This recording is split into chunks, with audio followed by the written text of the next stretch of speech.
Começando mais um papo com o Benja e que loucura. Eu vou entrevistar agora. Eu acho que é um dos nomes mais falados hoje no Brasil, no futebol brasileiro, porque os bastidores aí do futebol brasileiro acho que não fervem assim há décadas. Presidente Marco Paulo Deonero, tudo bem? Tudo bem, tudo de ordem. Quantas vezes teu celular está tocando por dia, hein? Ah, menos do que o dos jogadores do Corinthians, do São Paulo, do Santos, do Paulo. Sem dúvida alguma. Não tá não. Mas sem dúvida, os craques são eles. A gente está só administrando o futebol. Mas o senhor sempre com esse jeitinho, o senhor fala baixinho, o senhor fala manso.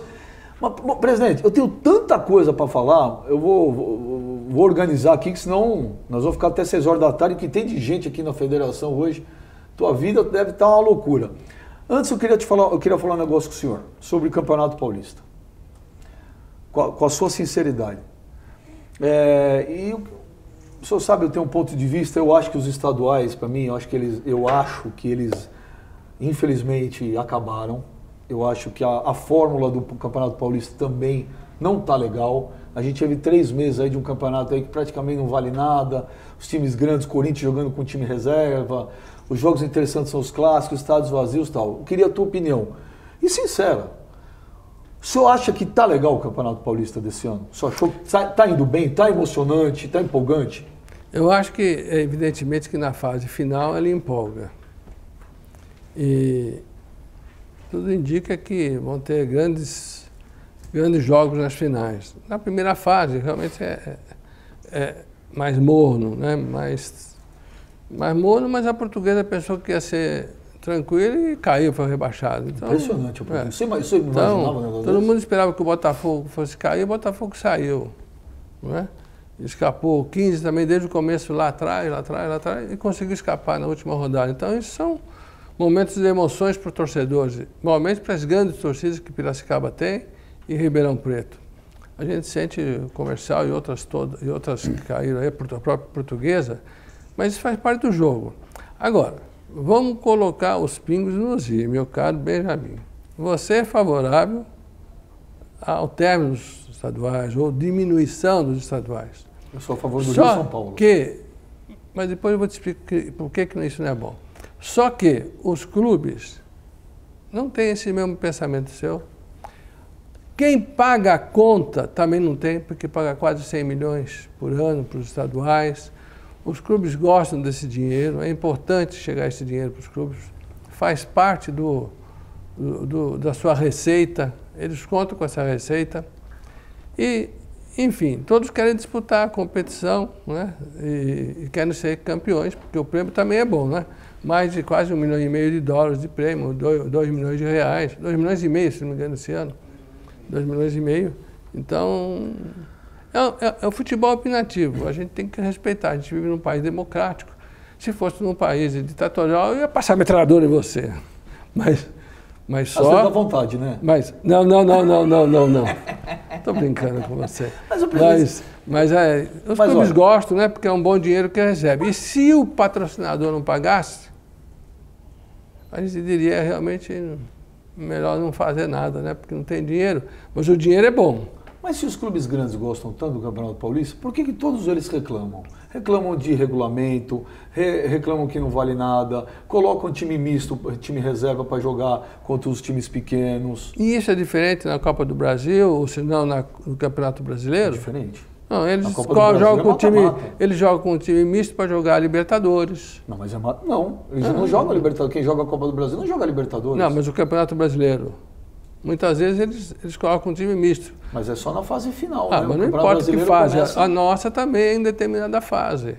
Então, quantas vezes o Santos jogou com um time misto? O Santos que tem aí grandes compromissos, pouquíssimas vezes, né? Pouquíssimas vezes, né?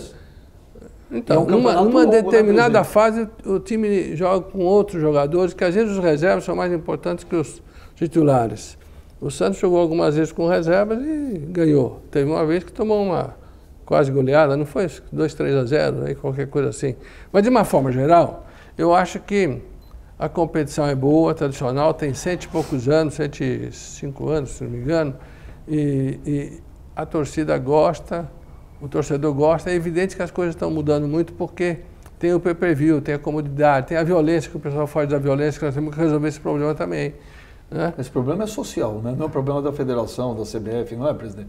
É um país da impunidade. O cara não é só no futebol, o cara mata, tá solto na rua, o cara rouba. Então, acho que é um problema mais social do que jogar isso no futebol. Bom, isso tem no mundo inteiro. Só que no resto do mundo é controlado. Por exemplo, a polícia trabalha com inteligência, né, no sentido do setor de inteligência, e consegue saber quem são as pessoas violentas. Então, eles monitoram, afastam dos estádios, deixam lá por 2, 3, 4, 5 anos. Não é punir por 1, 2 partidas. Tem que punir por 10 anos mesmo. E isso resolve parcialmente, porque, digamos assim, resolve 90%, porque a violência lá é um pouco menor do que aqui, ainda que exista lá. Esse dia mesmo eu fui no estádio na Holanda, aquele famoso estádio, como é que chama? Ajax. Tinha lá uma rede. Eu perguntei, mas o que é essa rede? Eu já desconfiei, mas por que essa rede? Não, porque aqui senta os torcedores violentos e eles podem atirar alguma coisa em campo, então o clube, para se proteger, já tem a rede lá. Quer dizer, é quase que fosse uma grade de prisão, né? Presidente, nas finais desse ano, dependendo dos adversários, mas o mando é da federação, não é? É a federação que escolhe. O regulamento diz que o mando é da federação, mas eu democraticamente tenho entendido que o mando é aquele que tem melhor pontuação. Então, cada um joga no seu estado, no seu estádio, não é? E o mando é deles. Nessa reta final, só vale mesmo o mando, né? Porque entra no campo é uma partida só. Mas para a final são 2. Na final são 2. Vamos supor que dê Corinthians e São Paulo, ou São Paulo e Palmeiras, enfim. Serão 2 jogos no Morumbi? O Morumbi vai voltar a ser palco de final? Pode ser, lógico que pode ser. Lógico que pode ser. Pode ser. Mas por que ano passado não foi? Não foi porque os clubes entenderam que não devia ser. De repente pode dizer que esse ano pode ser. O senhor melhorou o relacionamento com o Juvenal? A federação... Faz tempo que eu tenho um relacionamento... O problema é o seguinte, existe um relacionamento... Clube, federação e pessoa com pessoa. Pessoa com pessoa. Eu nunca tive grandes desgastes com o Juvenal. Sempre foi um grande companheiro, sempre foi uma pessoa muito amável, simpática. Mesmo no momento de crise e tal, ele se posicionava como presidente de São Paulo, a gente se posicionava como presidente da federação, mas num bom dia, boa tarde, havia sempre um respeito mútuo, como sempre houve, porque ele é um companheiro antigo e de muitos anos, a gente tem muito respeito por tudo que ele faz, e ele certamente tem respeito por aquilo que a gente Mas terça-feira na reunião, né, foi o único presidente que não veio, né? Ele me telefonou, não é? Dizendo que não pôde vir, que estava tratando de uns assuntos lá, justificou. Bom, presidente, falamos do Campeonato Paulista, agora nós vamos falar de CBF. Eu não me lembro dos bastidores do futebol brasileiro estarem tão efervescentes como estão agora, está uma loucura. E tem aí, aparentemente, aí uma briga entre Rio e São Paulo. O Rubens Lopes, o Rubinho, o presidente da Federação Carioca, falou coisas pesadíssimas. O senhor acompanhou. Dentre outras coisas, se fala em traição, em golpe. Ele citou até um caso, eu como sou um aficionado pelo filme do Poderoso Chefão, que eu assisto tudo, ele citou até um caso, ele falou pro presidente da CBF, José Maria Marim, pô, não comeu um bombom dado pelo senhor, porque no Poderoso Chefão 3, a irmã do Michael Corleone manda lá os canoles envenenados para matar o velhinho na ópera. Mas é verdade, foi uma alusão ao filme. Então se fala golpe, traição, apanhalou pelas costas. Qual a tua visão em relação a isso? Deixa eu dar uma posição para você bem clara. Quando o presidente Ricardo Teixeira entendeu de renunciar, eles, cinco federações, não passava disso, entendiam que podiam dar um golpe. Queriam novas eleições, queriam ferir o estatuto, porque isso não podia ser, porque não se viu ter um paulista no poder. Entendeu? É assim que eles pensavam.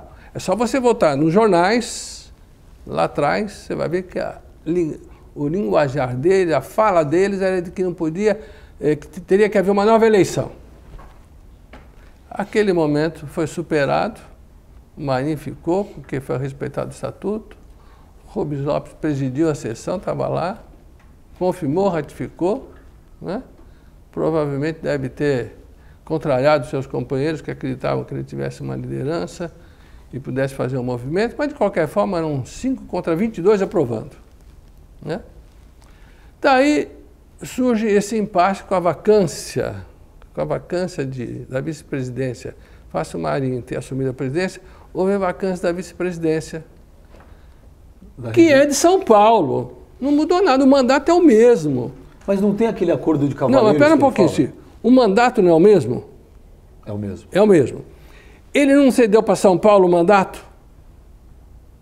Saiu só uma pessoa. A vacância continua com o direito de São Paulo.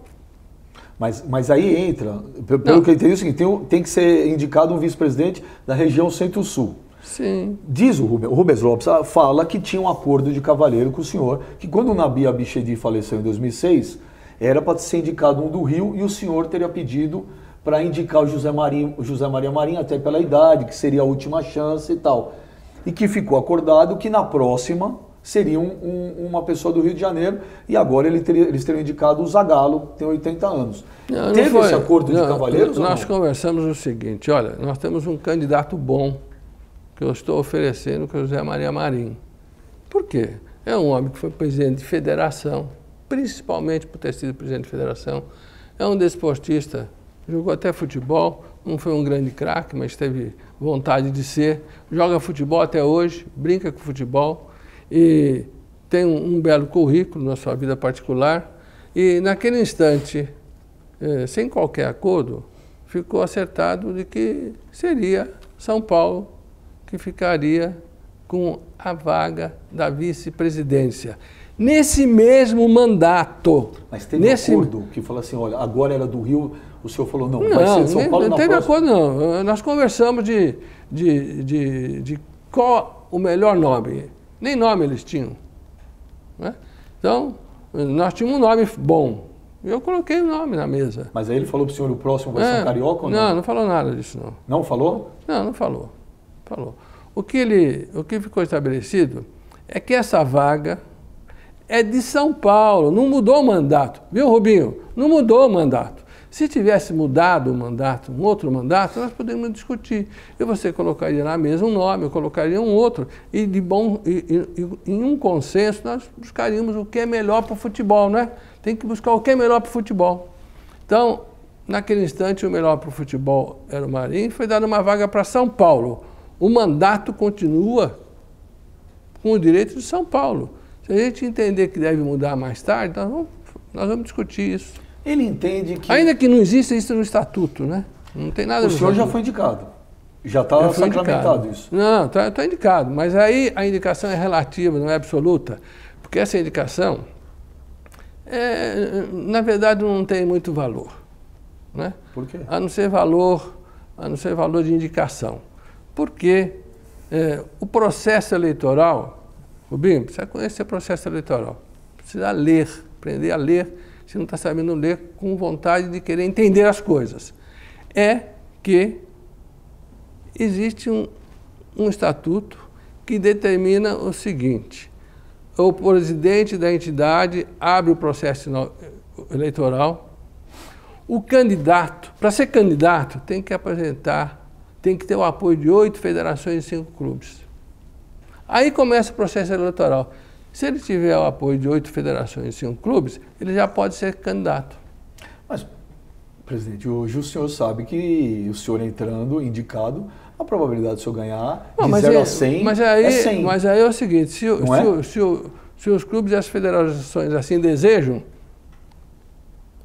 e ele quer ir na contramão da história? Ele diz que isso é um golpe. Porque o mas senhor... é um golpe no ponto de vista dele, sim. Né? Por isso que nós estamos eu não aqui, acho, tem que ouvir sempre os dois lados. Mas... Porque há de se dizer o seguinte, a vaga é de São Paulo. Se não mudou o mandato, a vaga continua de São Paulo. Sim, é que a gente vai voltar de novo nesse assunto. O Rubinho alega que teve um acordo de cavalheiros, depois do falecimento do Nabi. O senhor falou que esse acordo nunca existiu. Não, nunca existiu. Nós colocamos um nome lá, ele podia ter colocado um outro e eu podia ter falado realmente é melhor. Agora, então, ele fala em golpe, porque ele fala, o senhor entrando como vice, inclusive até o Marco Antônio Teixeira, o tio do Ricardo Teixeira, diz também que isso foi tudo articulado do senhor com o Ricardo Teixeira. Que mas se o Ricardo, que tem, é tio ou sobrinho dele? O Marco Antônio Teixeira é tio do Ricardo Teixeira. Se o presidente não quiser aproveitar o familiar, né? Eu acho que, sei lá, né? Então, mas ele... Normalmente a gente quer alguém da família, né? Eles não se falam desde daquela deve ter algum motivo, não sei qual é o motivo, mas deve haver algum motivo. Se fala que foi a escolha não de Winnipeg, que foi pelo Marco Antônio Teixeira. Mas ele fala, presidente, que isso tudo foi articulado do senhor com o Ricardo Teixeira, que o Ricardo Teixeira, a pessoa que ele mais fala nessas últimas semanas é o senhor. Se for assim, eu tenho bastante poder. Se for como ele fala, eu tenho bastante poder. Eu gostaria de ter esse poder. Não tem fundamento, não tem sustentação o que ele fala. Não fala com ele?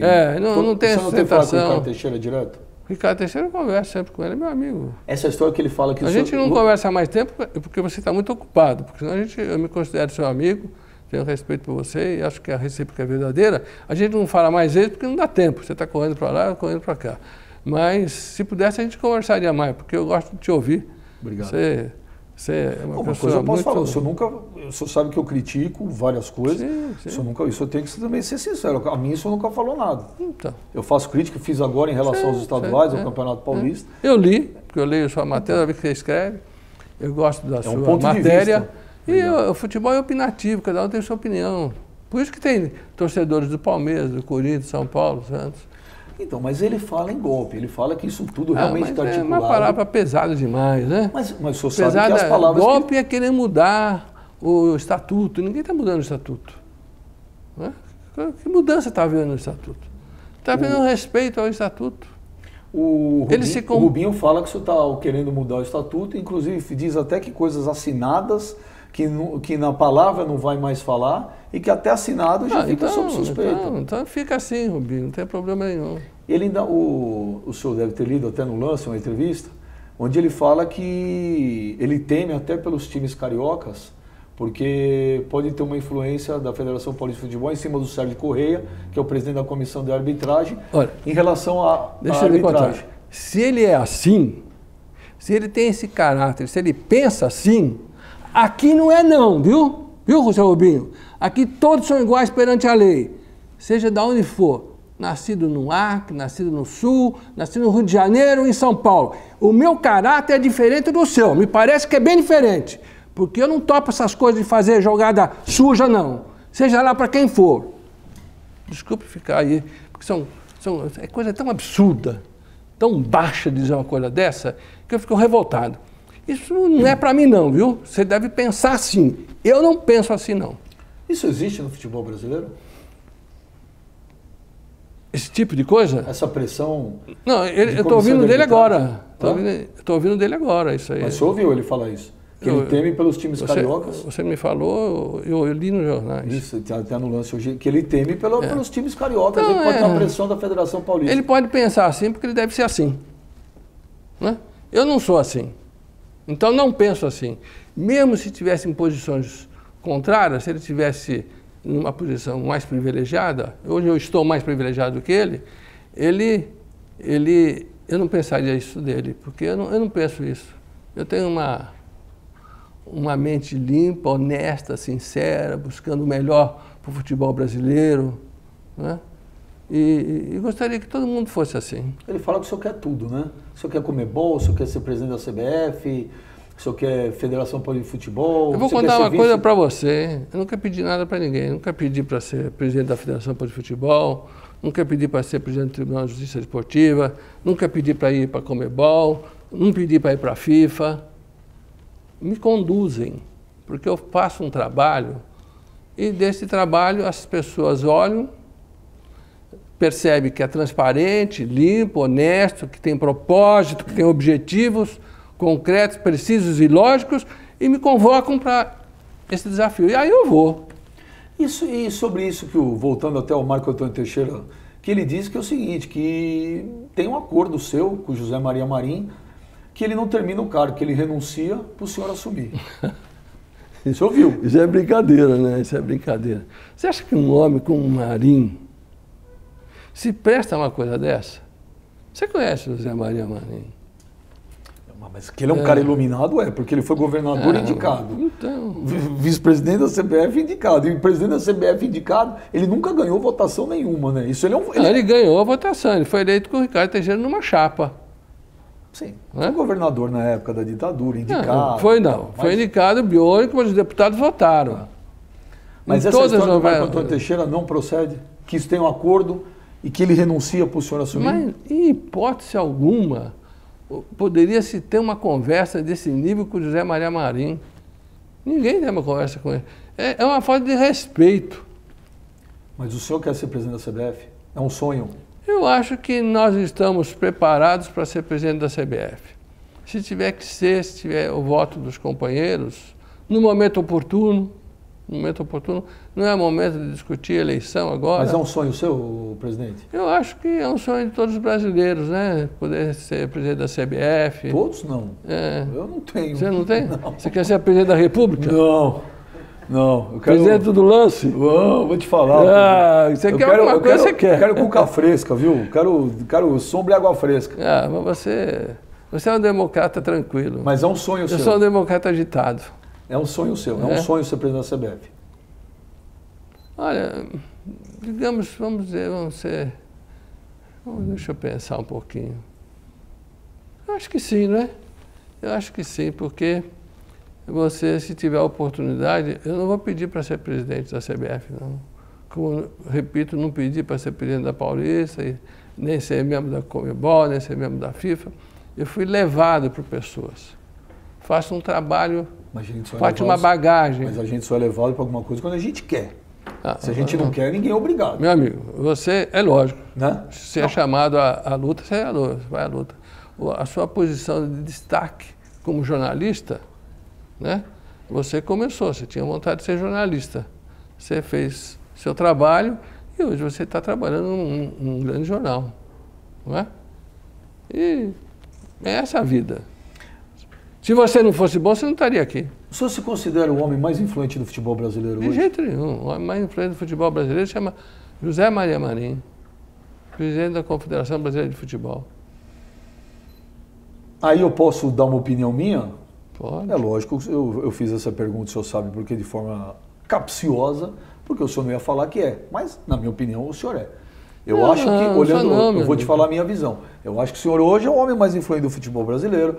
O senhor tem um dom de ser um grande articulador. O senhor mexe muito nos bastidores. Quando eu falo mexe nos bastidores, não estou falando isso como está fazendo coisas por debaixo do pano. Política é política. Se articula, se conversa, se faz conchavos, se faz um monte de coisa. E, na minha opinião, presidente, eu acho que o senhor hoje é o homem mais influente do futebol brasileiro.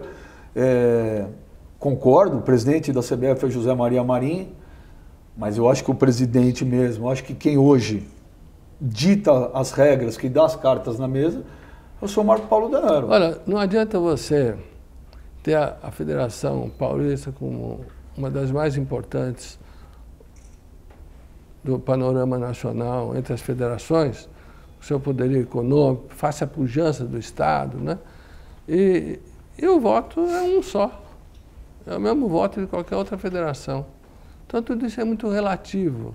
É evidente que o relacionamento, que o respeito que as outras federações têm e eu tenho com os outros, não é? É aquilo que eu falei para você. Nunca pedi para ser presidente da Federação Paulista de Futebol. E fiquei. Nunca pedi para ser membro do Comitê Executivo da Conmebol. E fui. Nunca pedi para ser membro da FIFA. E fui eleito à unanimidade na Conmebol. 10 países do mundo, 10 países da América do Sul, aprovaram meu nome. Porque o senhor hoje é o homem mais influente do futebol brasileiro. É isso que eu estou querendo falar. Se você considerar que 10 países aprovaram, inclusive o Brasil, apoiaram meu nome, a gente pode chamar que a gente tem uma posição de destaque, que tem compromissos maiores, porque isso aí... Esses títulos aí de mais forte que você quer dizer, só dá obrigação para a gente, mais dever, mais...